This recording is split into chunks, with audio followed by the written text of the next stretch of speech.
logical implication.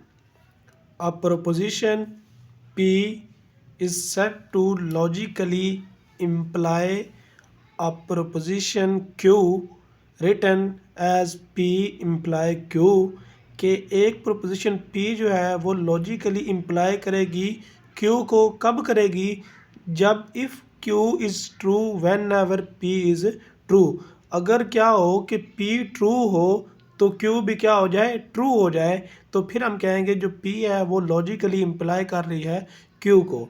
तो इसका apply करने के लिए ज़रूरी है कि P हमारे पास ट्रू हो। अगर P होती है फॉल्स तो फिर हम इसको चेक ही नहीं करेंगे, क्योंकि वो उसकी डेफिनेशन को फॉलो नहीं करेगी।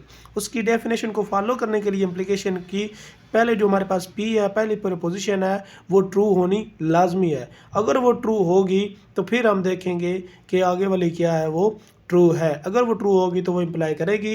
अगर पहले वाली ट्रू है और नेक्स्ट वाली फॉल्स हो जाती है तो फिर वो उसको इम्प्लाई नहीं करेगी। तो आइए इसकी एक एग्जांपल लेते हैं। यहाँ पे हमने एक एग्जांपल लिया है, इसका ट्रूथ टेबल ड्रा करेंगे। तो इसकी वैल्यू को डिफाइन कर लेते हैं, ट्रू ट्रू फॉल्स फॉल्स। इसकी ट्रू फॉल्स ट्रू और फॉल्स। अब इस दोनों के दरमियान क्या है? आर है। तो आर है तो इसका मतलब है कि ये हमें फॉल्स सिर्फ उसी सूरत में देगा जब दोनों फॉल्स होंगे, अदरवाइज़ ये ट्रू देगा। ये दोनों ट्रू हैं तो हमारे पास क्या आएगा? ट्रू। ये एक ट्रू है एक फॉल्स है तो तब भी ये क्या देगा? ट्रू देगा। ये एक ट्रू एक फॉल्स है तब भी ये हमें ट्रू देगा। और लास्ट पे ये दोनों फॉल्स हैं तो ये क्या देगा? फॉल्स। तो ये हमने इसकी एक एग्जांपल डिफाइन कर लिया है। अब हमने देखना है कि ये अगर हम सपोज करते हैं कि P को देखना हो कि ये लॉजिकली इम्प्लाई करता है P और Q को कि नहीं, यानी हम इसमें ये चेक करना चाहें कि जो P है ये लॉजिकली इम्प्लाई करता है P और Q को कि नहीं करता, क्योंकि ये भी एक प्रोपोजिशन है और ये भी एक क्या है? प्रोपोजिशन है। तो हम इसको चेक करेंगे। अब इसको चेक करने के लिए हम क्या देखेंगे? हम देखेंगे P कब कब ट्रू है। जहाँ पे P ट्रू होगा वहाँ पे P और Q ट्रू होना चाहिए। अगर ऐसा मुमकिन हो जाता है कि जहाँ पे P ट्रू हो वहाँ पे P और Q भी ट्रू हो तो फिर ये लॉजिकली इम्प्लाई कर जाएगा। और अगर ऐसा हो कि जहाँ पे P ट्रू हो P और Q ट्रू ना हो तो फिर ये लॉजिकली इम्प्लाई नहीं करेगा। अब यहाँ से देखें P इधर पहली रो में देखें ट्रू है और इस रो में देखें P और Q भी ट्रू है।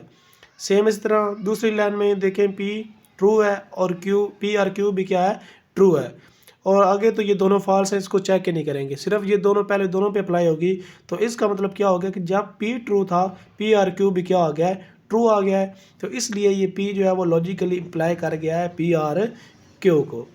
इसी तरह अगर ऐसा हो कि हमारे पास वो Q जो है वो, अगर हम Q को देखें तो ये भी यहाँ पे अगर Q में भी देखना चाहें तो इसमें भी देख सकते हैं कि ये भी P और Q को लॉजिकली इम्प्लाई कर रहा है। यहाँ पे ट्रू है Q, वहाँ पे P और Q भी ट्रू है, यहाँ पे भी ट्रू है। ये तो हम देखेंगे नहीं, इन दोनों पे ट्रू है तो वहाँ पे P और Q ट्रू आ रहा है तो ये भी इसको लॉजिकली इम्प्लाई कर गया है। अगर हमने इसकी काउंटर एग्जांपल अगर ले लें, देखें ये यहाँ पे अगर हम ये चेक करना चाहें कि P और Q जो है क्या वो लॉजिकली इम्प्लाई करता है P को, ये हम देखें। तो इसमें देखें जब अब पहले इसको देखेंगे, ट्रू है यहाँ पे P और Q ट्रू है तो P भी ट्रू है तो लॉजिकली इम्प्लाई कर रहा है। इसमें P ट्रू है P और Q ट्रू है तो P भी ट्रू है, लॉजिकली इम्प्लाई कर रहा है। यहाँ पे P और Q ट्रू है लेकिन P जो है वो ट्रू नहीं है। तो यहाँ पे जब एक भी हमें ऐसा मिल जाए कि पहले वाला ट्रू और सेकंड वाला ट्रू ना हो तो फिर वो लॉजिकली इम्प्लाई नहीं करेगा।